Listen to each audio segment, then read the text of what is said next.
What's up? Okay, what's up? What's going on, people? My name is Colin Chikmo. You're welcome to another episode of Life Experience Podcast. This is the first episode. This first episode, I'm going to be talking to not a guest. She's my wife. She's kind of like the co-host of this podcast. And she made all this she made all this happen. And what's up, babe? How you doing?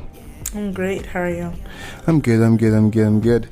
So we're just gonna be talking, having a conversation, basically, and just bouncing off ideas from each other, and just sharing our our life and our marriage experience. So how did we meet again? How did we meet? I think I met you in church. You think? I did. I met you in church. Yeah. Yeah, we met in church in 2017. My brother invited me out, and I remember the first time I actually seen him was not in church. He picked us up to go to church, and I remember when he turned around to say hello, I just gave him some look because I was like, I'm not. Yeah, she was mean. Yeah, I'm like, yeah, don't try it with me right now. But yeah, and after that day, when I continuously started to go and I seen him, I started seeing him more frequently. I was like, yeah, that man is fine. He's mine. I was like, yeah. No doubt. I was like, yeah, that's it.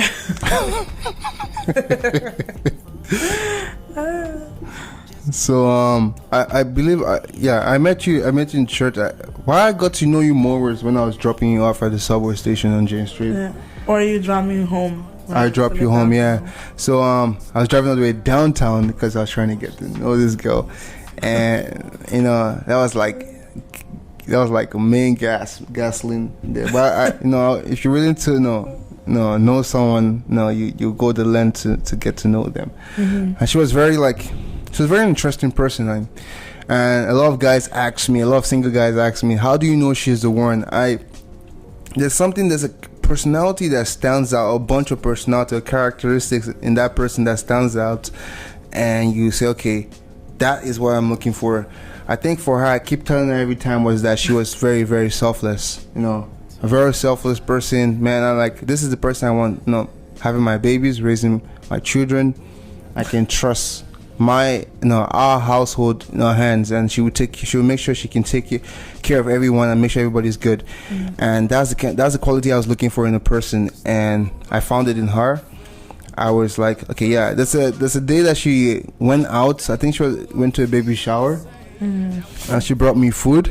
I'm like, dang, I needed this food. And I know single men, we don't really cook every time, you know what I mean?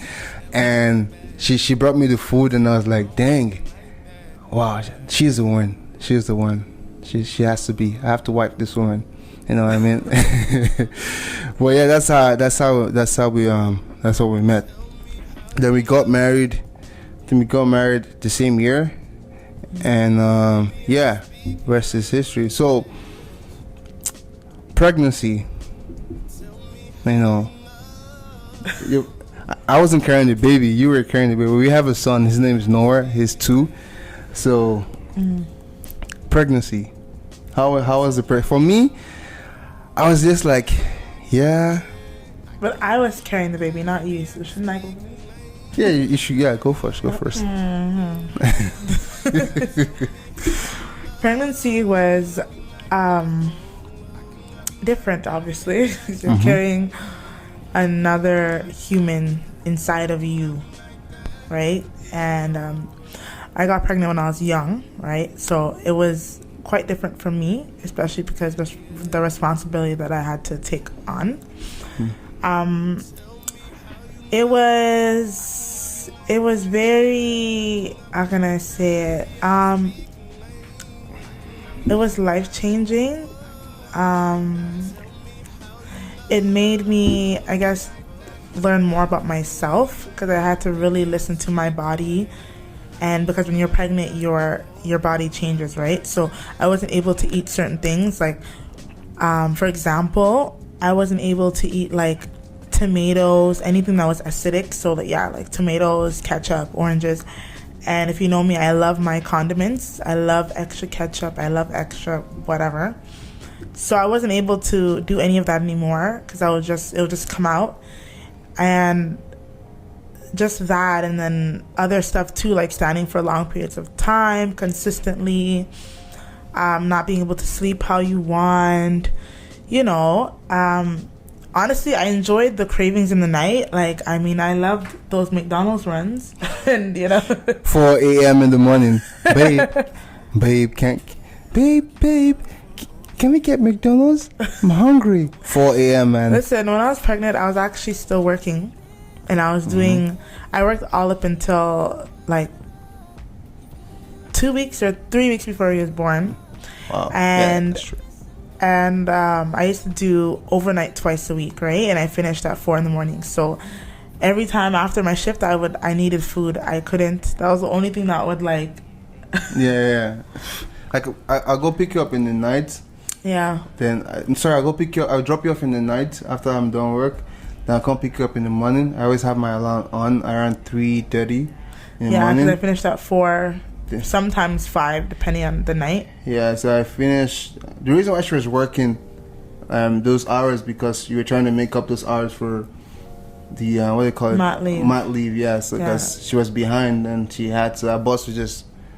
Yeah, because I was working Monday to Friday, ish. Yeah. But it was like 9 to 5, and then I couldn't work as much, so I switched to like 3-4 times a week. And out of the 4, 3 times a week, twice was like overnight. So that's also why I had to. But I mean, it was worth it. I mean, it was. Gotta feed my family. So yeah, like the delivery day, I didn't even know you were like having contraction though. To be honest. Yeah, that's the thing too. When I was pregnant, I would always ask. I'm like, how do you know you're in labor? And I felt like it was a ridiculous question, but it was a real question because I really did not know. I'm like, are you supposed to, like, do you just have that instant feeling? Like, you know how they say moms just know? Or, some specific pain? Or does the baby just kick a certain way? I don't know. But when I was in labor, I did figure it out. I did know. I'm like, okay, when it's pain that you haven't felt before and it's consistent, you gotta go. Yeah. So that's... But your water didn't break, though, until you were like... No, I actually forced it to break at the hospital. Remember? Yeah? Yes, this man was sleeping. Because he finished work late and... Yeah, I was sleeping. I was tired. Out of it. I was literally in pain, on my knees, rolling. I'm like, God. I'm like, babe, please. He would sleep and wake up and tell me it's okay, and go back to bed, snoring away. But, But... it's okay, we made it. No, you literally almost delivered Noah in the toilet. You thought you were in the pool. Yeah. Like the nurses were like, no, like no. First of all, the nurse was gonna send me home because she thought it was a bladder infection, and I told her this is not a bladder infection. This is not how it feels. I've had it before. Okay, bladder infection does not feel like this.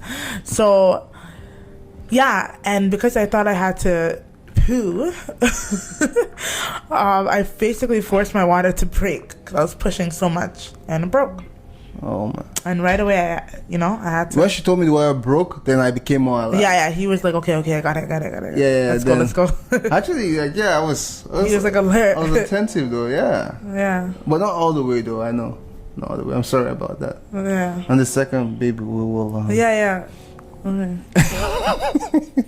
But yeah, Noah came. I think it was 2 in the morning. He came at 3:50 a.m. 3:15 a.m. Yeah. He wouldn't remember that either. No. I know it was 3. I know it was 3, but I was thinking between 2 and 3. I can't actually remember. 3:50. 3:15. Yeah, he came out. He came out real quick though. Yeah, he did. Yeah, it wasn't like a long. Yeah, he just came out. Very boom. smooth. Yeah, he was ready. Yeah.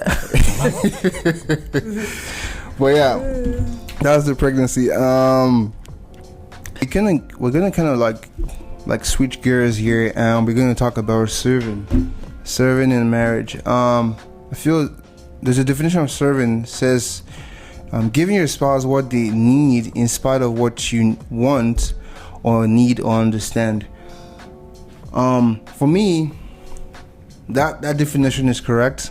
Now, me and my wife, for example, we both work, and on Saturday she likes to do like detailed cleaning of the house.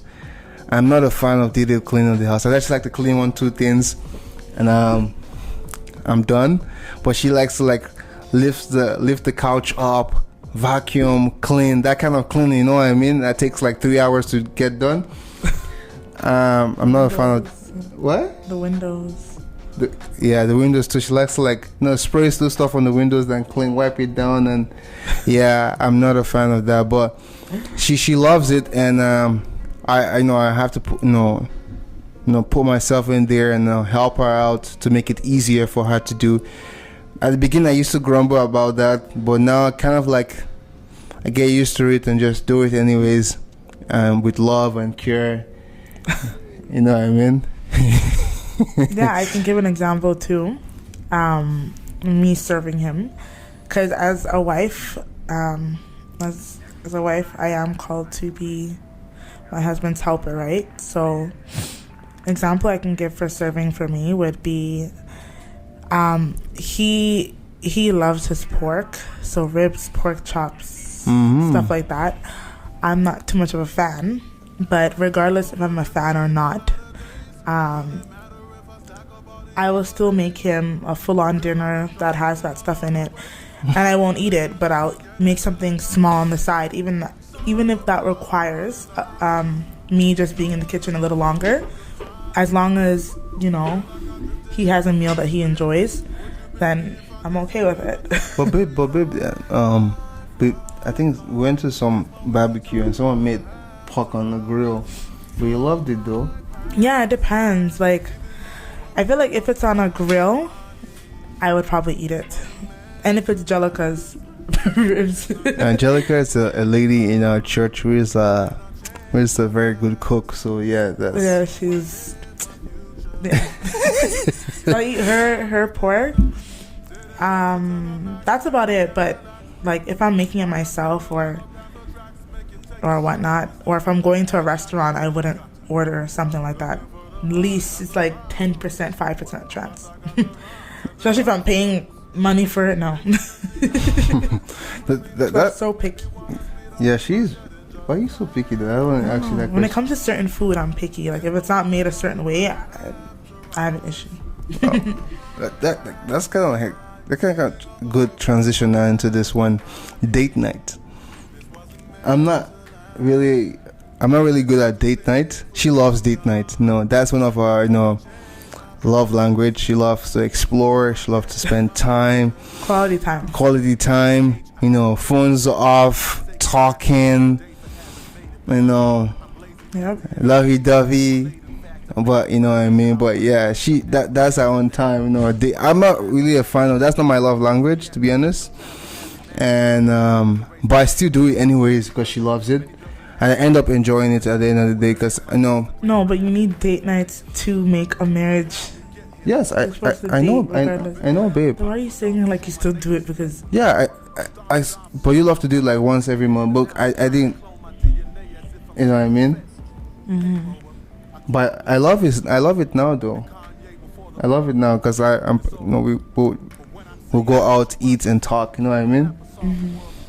I love the experience now for me. Maybe it's kind of like the spending money part of me. My parents always because I'm from an African home, we never eat outside. I keep telling him date nights doesn't have to be spending money. He doesn't understand.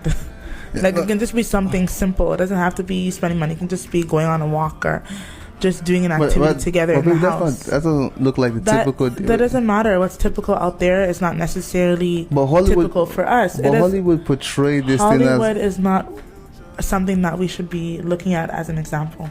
Okay? Or anybody for that fact. Well, it looks nice though. Yeah, it looks nice on the outside. And from the inside looking in, if you're in it, it's a different story, I'm pretty sure. Okay. Well, I see too much movies. You watch too much. He needs to cut down. That's his secret sin. Too much movies.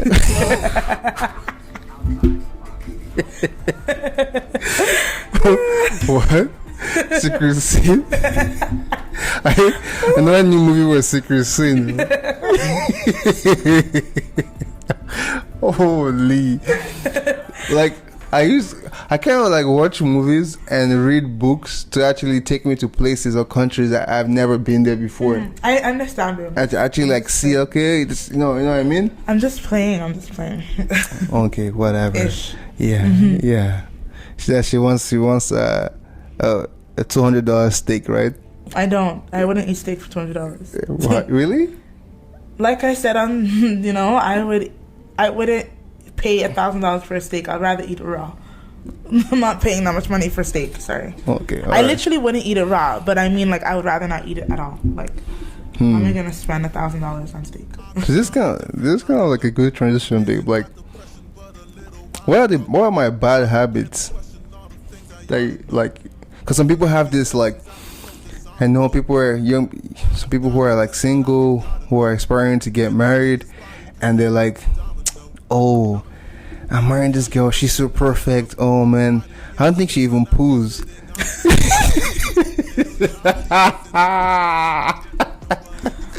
Hey, that's not realistic. I'm just joking, but yeah. Like, obviously we all have bad habits as people, like nasty things we do, like they're like, okay, why are you doing that? That's gross. For me, I don't know, I think it's you biting your nails though. But you asked me first. Why are you telling me? Okay, sorry, my bad. You go first then. Yours is, you can clip your nails anywhere. Doesn't matter where you are, which I don't like. I just like in the car, outside, the couch. I mean, like, stop saying that. People say that, come to the house and suck. Obviously, you guys heard what we said before. We do our deep cleaning, and that is included. But I mean, like, that's one of your habits. I don't know. I think I took it from my dad though. You take everything from him, apparently. It's my father. Obviously, I watch him growing up.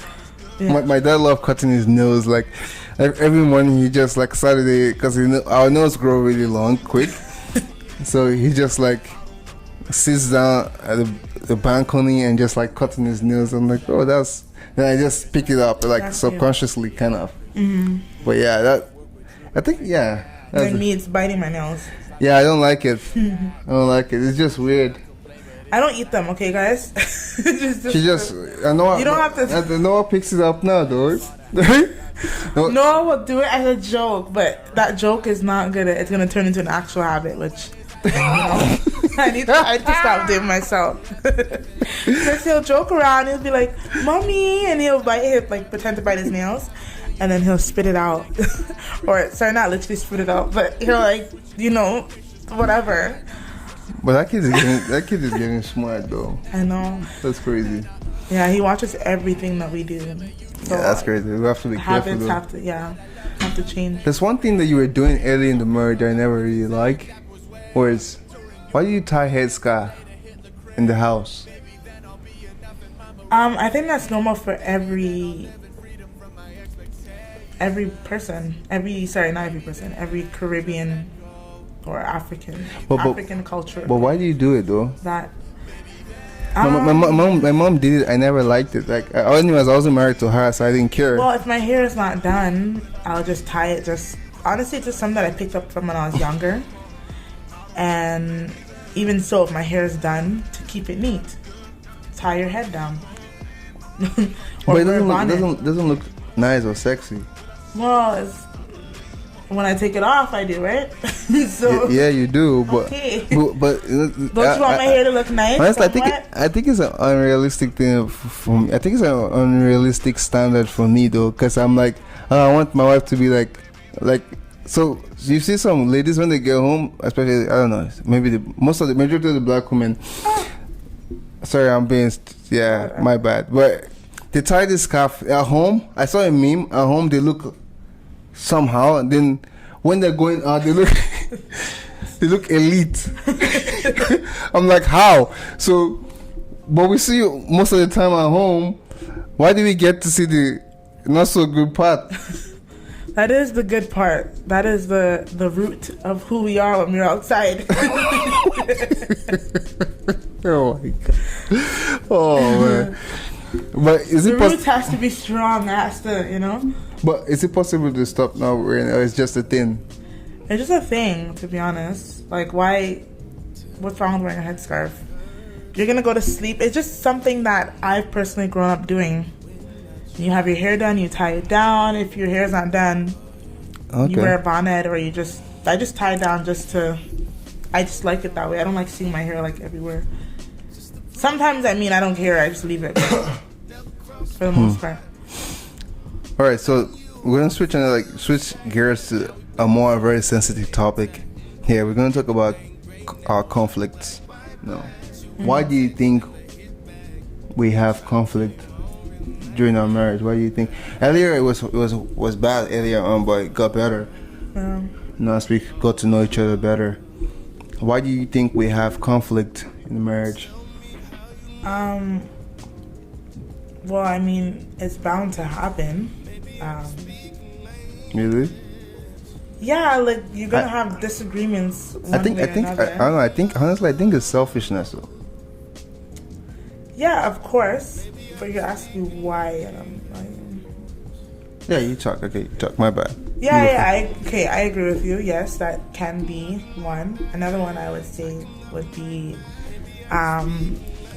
one person not listening to the other, and I think that goes back to serving. You're not listening, or let's say you're not playing your part in a sense where if the other person needs something from you, you're not serving them you're not serving them at all, or how you should be, because they aren't doing something that you would want them to do. But again, serving is giving your spouse something that they need, regardless of what you want and what you don't understand, right? Yeah. So I would say, I think it goes back to that, just communication too. Yeah, lack of communication. Yeah, that's a big one. Exactly. Just having if you aren't communicating what you want, right? Silent treatment. Yes. That's a big one. I look back now like, I was stupid, man. I was very childish in that. Scratch back. You scratching, you mentioned it. Oh, you counting how many favors? Yeah. Oh, I did this for you, so you do this for me. That's what we used to do a lot. Yeah. When we first got married. We never understood marriage was just give. You don't think about what you can get back. Get back, yeah. It's just giving. Yeah. Giving, regardless if the person gives back or not, just continue to give. And yeah, for me, silent treatment is something you have to avoid, man. Yeah, that's for sure. That's big. Like, you were more mature to actually say, you actually confront me, and want to talk about the issue. Me, I'm just vexed. I feel like I want you to read my mind. Yeah. Yeah, I know. Like, for a whole day I don't talk to you, and it was really bad. And I look back, I'm like, even though it's uncomfortable, just talk. Let's say, hey babe, how you doing, big head? What's going on, etc. You know what I mean? And just hash it out. Women love to talk, man. Yep. My wife loves to talk, especially without distractions, like that being your phone. Just sit down, talk. Even though it's uncomfortable, just get it out, man. Just talk, and it will save you a lot of conflict in your marriage. I say, every time she vexed me, now I just go to her straight up and just say, babe, why did you do this? And we just handle it there. Yeah. And it's less conflict, to be honest. So how big is forgiveness? Huge. Big. I say it's one of the most. I say it's top 2. Yeah, of course. Top 2. It is. Just forgive. It's like, how do you expect Christ to forgive us if you can't even forgive? Just forgive, man. Forgiveness will hold you back from the next step, the next point where God wants and needs you to be. So that is like a major thing, especially in marriage, because forgiveness can tear you apart. Yes. You can. Apart. Like, I know it's hard to forgive, but it's best you just, and when you forgive, don't bring it back up again. Yeah, that's not forgiveness. That's not forgiveness. That's just forgetting and bringing it back again. Yeah. No. when you forgive, just You have a change of heart. exactly. Forgiveness is an ongoing process, though. There's some things is. that your partner would do that will, bring back memories of what she did or what he did. You just okay, I forgive you. In your heart, just say, I forgive you. It's an ongoing process to continue to forgive every day, in spite of what they do. Continue to forgive, and honestly, to make your marriage last longer, and there'll be that trust, man. Yeah, it's to death now, right? Yeah. Some people, the divorce rate is how many percent? I think 50, no? 50. That's crazy. Or something like that. That means 5 out of 10 people are gonna get divorced. Yeah, that's crazy. That's crazy. That's scary, though. Even in church, though. Yeah. Even in the church now. The number one cause of divorce in marriage, which is money. Money is the number one cause of divorce. That's what stats says. And were you a good steward of God's money before marriage? No, I wasn't. I would spend it anyhow on whatever. It was so hard for me to save, like extremely. Even when we just got married, I mean, it was horrible. Loans and debt for no reason, for some stuff that didn't even make any sense now that I look back. Yeah, I just never knew how to even handle $20 correctly. It was just a hot mess. You can see. For me, I was a terrible manager of money, though. I kind of had the concept of saving, but I wasn't financially educated properly. Yeah, I think a lot of people can say that. Yeah, I wasn't. I did not know how to manage it properly. I didn't have a bunch of loans, but I went to go take out a car loan I didn't need. The car was how much was $15,000. I didn't need that. All I needed was a $2,200 for $2,000. I could probably just pay out and just drive around. I was terrible with money. I had so many things I did not need, and it just it's like making someone who makes $2,000 and his rent is $1,000, right? His rent is $1,000. You have $1,000 left. You have a car payment of $500. You have $500 left. You still haven't paid insurance. By the time you pay insurance, you haven't even bought groceries. You haven't gassed the car. So you're dipping into credit cards. You're dipping into loans. It's like you're stretching yourself too much, and you don't need to. I wasn't financially knowledgeable, and it took me. My first year of marriage, I lost my job. I had no 3 times. 3 times. She had to say to remind me. Yes, I am. Yeah. I lost my job 3 times, and I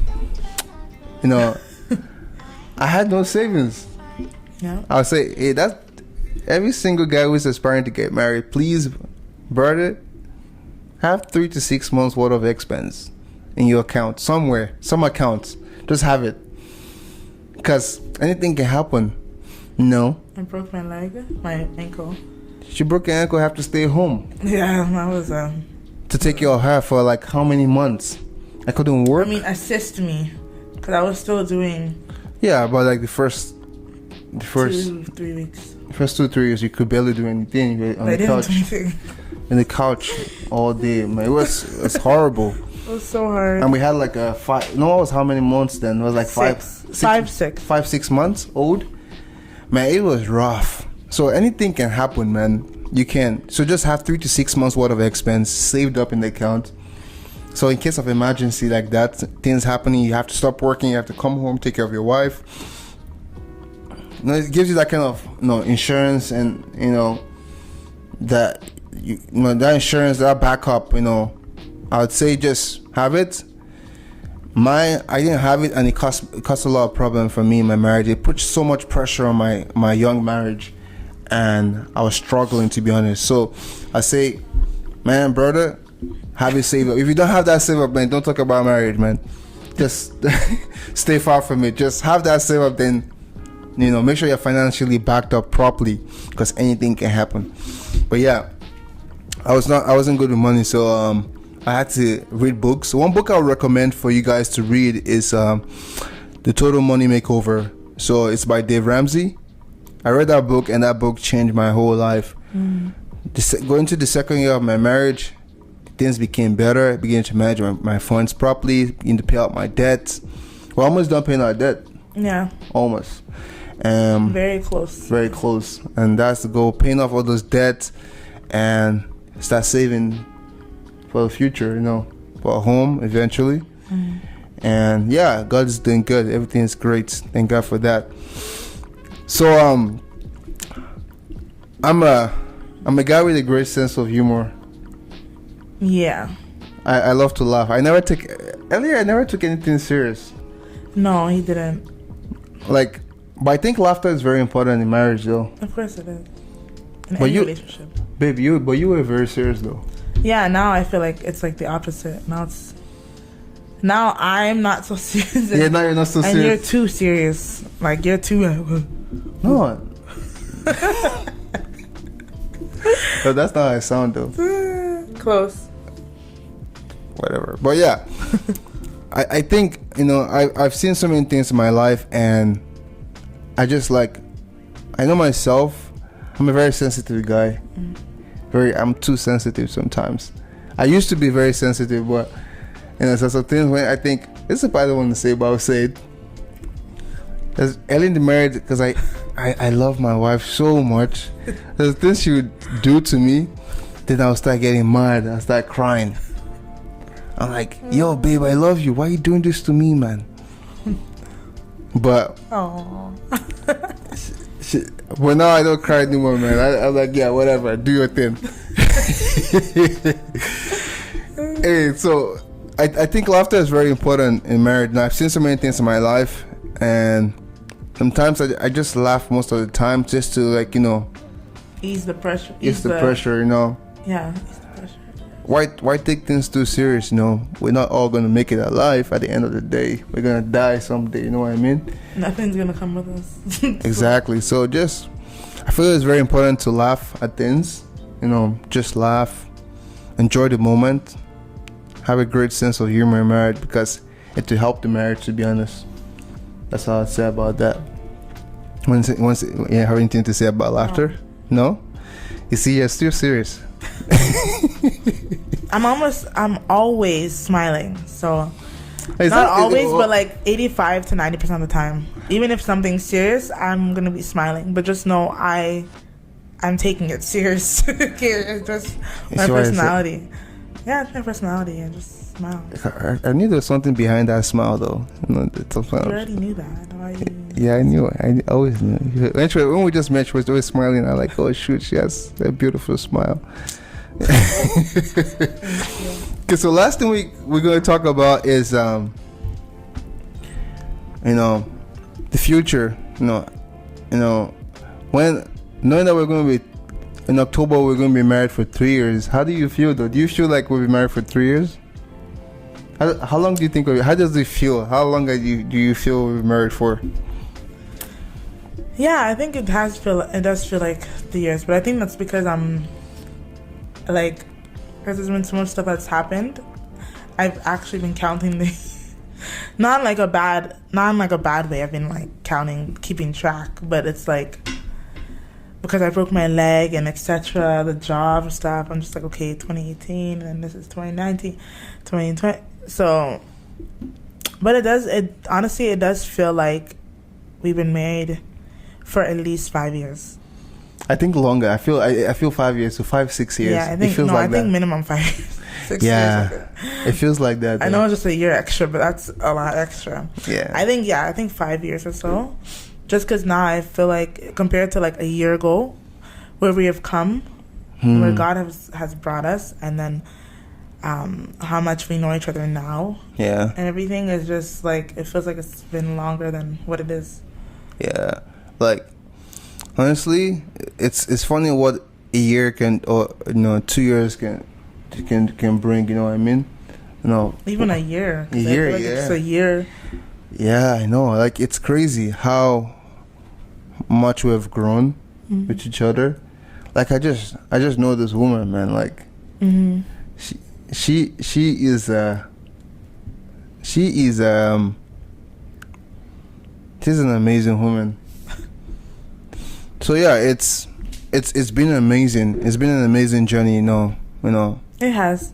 No, I gotten to know her more. She's an amazing person, you know what I mean? And I can say the same, kinda.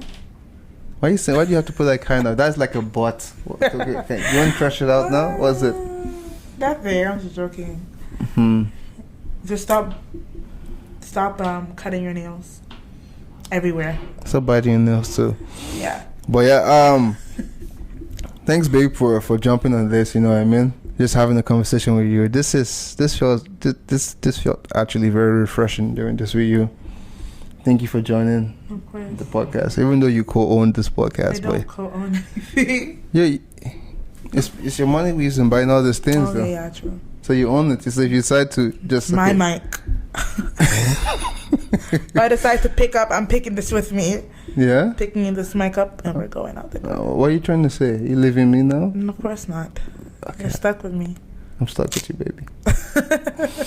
But yeah, anyways, guys, thank you guys for listening to the podcast. You know, I really appreciate it. This is just the first episode of the podcast, and number one, and we're gonna be doing more episodes, and I'm gonna be talking to guests and interviewing them, and they're gonna be sharing their own life experience with you guys and me. And I hope you guys enjoyed this episode. Until next time, I'll talk to you guys later. Adios.